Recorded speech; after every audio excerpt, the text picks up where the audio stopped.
3장 19절에서 37절입니다. 벨드사살이라 이름한 다니엘이 한동안 놀라며 마음으로 번민하는지라 왕이 그에게 말하여 이르기를 벨드사살아 너는 이 꿈과 그 해석으로 말미암아 번민할 것이 아니니라. 벨드사살이 대답하여 이르되 내 주여 그 꿈은 왕을 미워하는 자에게 응하며 그 해석은 왕의 대적에게 응하기를 원하나이다. 왕께서 보신 그 나무가 자라서 견고하여지고 그 높이는 하늘에 닿았으니 땅끝에서도 보이겠고 그 잎사귀는 아름답고 그 열매는 많아서 만민의 먹을 것이 될 만하고 들짐승은 그 아래에 살며 공중에 나는 새는 그 가지에 깃들었나이다. 왕이여 이 나무는 곧 왕이시라. 이는 왕이 자라서 견고하여지고 창대하사 하늘에 닿으시며 권세는 땅끝까지 미치심이니이다. 왕이 보신즉 한 순찰자 한 거룩한 자가 하늘에서 내려와서 이르기를 그 나무를 베어 없애라. 그러나 그 뿌리의 그루터기는 땅에 남겨두고 새와 노줄로 동이고 그것을 들풀 가운데 두라. 그것이 하늘 이슬에 젖고 또 들짐승들과 더불어 제 몫을 얻으며 7대를 지나리라 하였나이다. 왕이여 그 해석은 이러하니이다. 곧 지극히 높으신 이가 명령하신 것이 내 주 왕에게 미칠 것이라. 왕이 사람에게서 쫓겨나서 들짐승과 함께 살며 소처럼 풀을 먹으며 하늘 이슬에 젖을 것이요 이와 같이 7대를 지낼 것이라. 그때 지극히 높으신 이가 사람의 나라를 다스리시며 자기의 뜻대로 그것을 누구에게든지 주시는 줄을 아시리이다.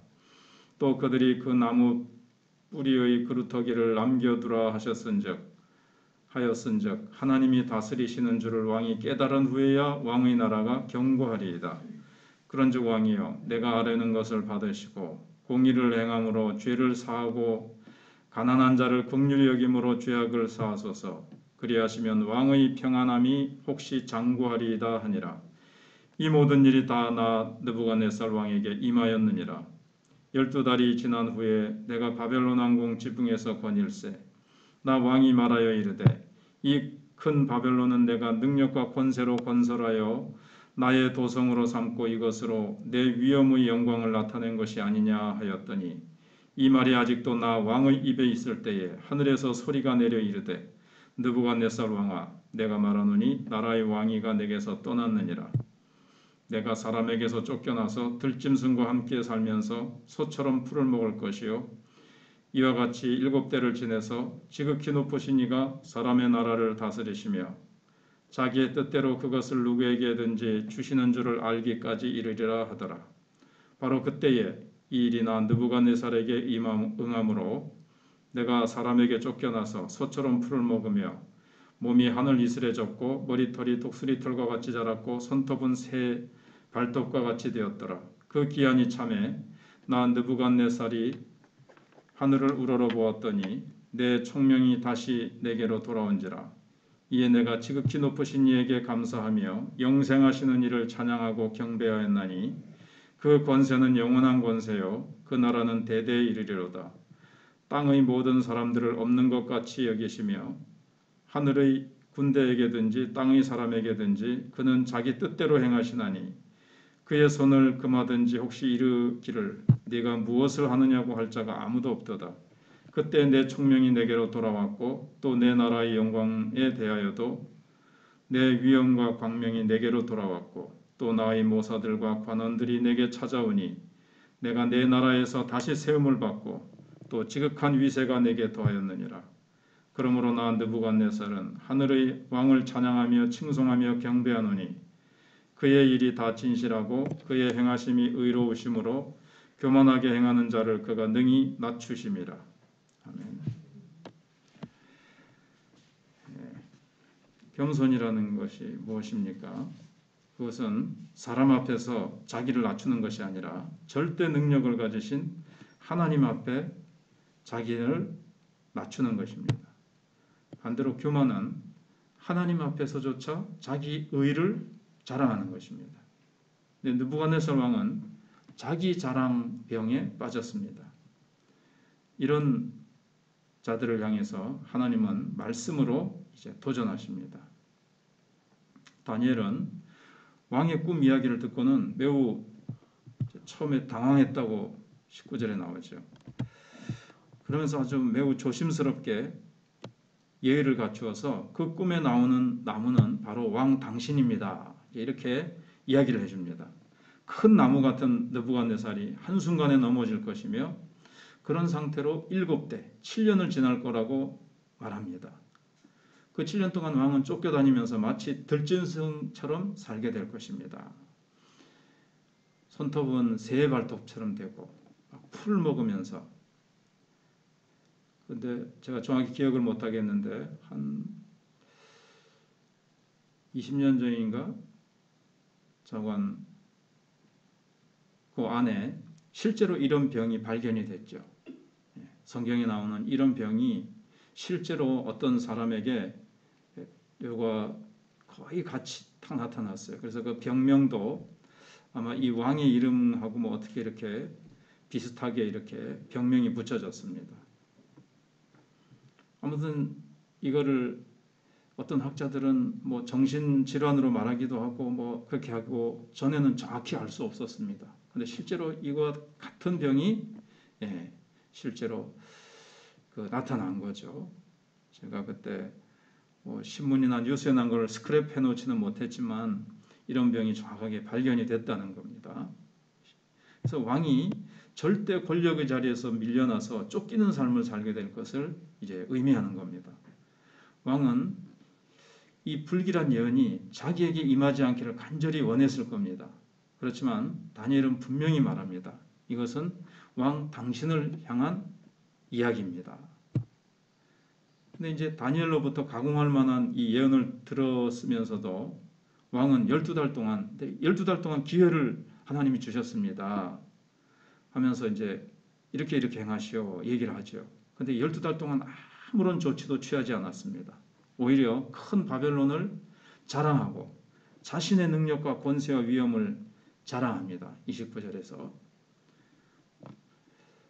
당신이 교만하고 여기에 대한 그 자랑병에 빠졌기 때문에 사실 하나님께서 당신이라는 그 나무, 바벨론이라는 나무를 베버릴 것입니다. 당신이라는 나무를 베버릴 것입니다. 이렇게 했는데 그렇지 않기 위해서는 이렇게 27절인 대로 공의를 행함으로 죄를 용서받으십시오 했는데도 그런 조치를 전혀 취하지 못하고 오히려 더 자랑병에 빠지고 교만이 더 커졌던 거죠.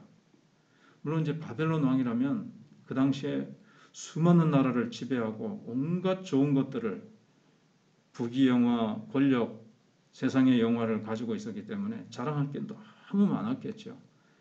겸손하기 힘들었겠죠. 그러나 다니엘로부터 분명히 그런 하나님으로부터의 심판을 받지 않으려면 공의를 행하고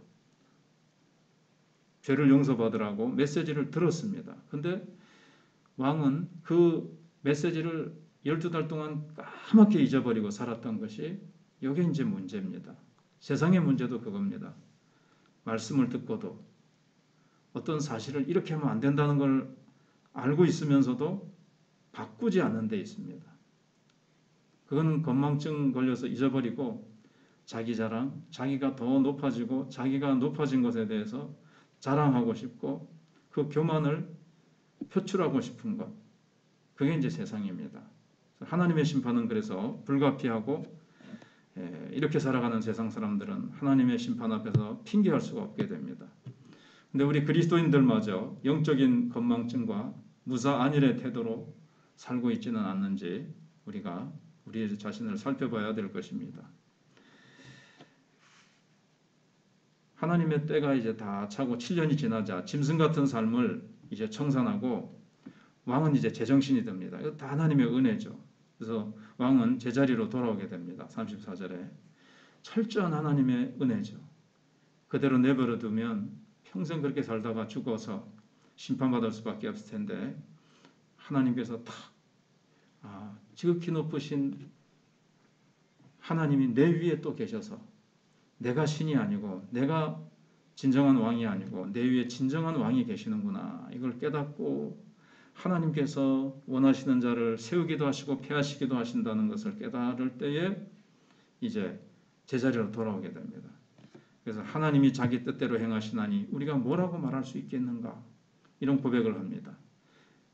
그때 왕은 이전에 잃었던 영광도 찾고 나라의 위엄도 다시 찾은 후에 하늘의 하나님을 찬양합니다. 절대 권력을 가지신 하나님께서 자신과 같이 교만한 자를 낮추셨음을 인정합니다.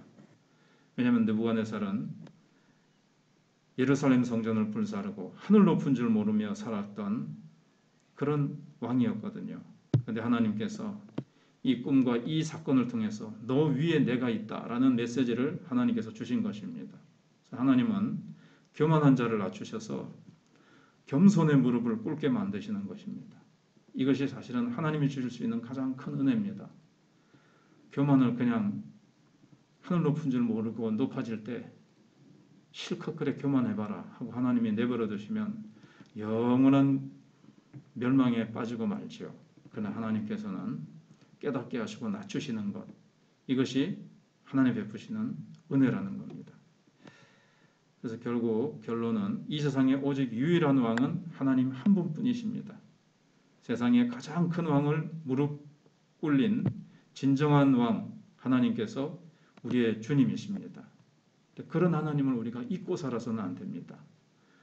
오늘 우리가 주님 앞에 다시 한번 겸손하게 늘 무릎을 꿇고, 주님은 비록 나무를 베어내시지만 또 거기에 보시면 오늘 본문에 보시면 그루터기를 딱 남겨두십니다. 그루터기의 은혜를 잊지 않으세요. 그래서 하나님께서는 때로 그 교만한 자를 하나님께서 베버리시지만 그래서 완전히 베버리지 아니하시고 그루터를 남겨두셨다가 회개하게 하시고 다시 살리시고 다시 은혜를 베푸시는 주님이십니다.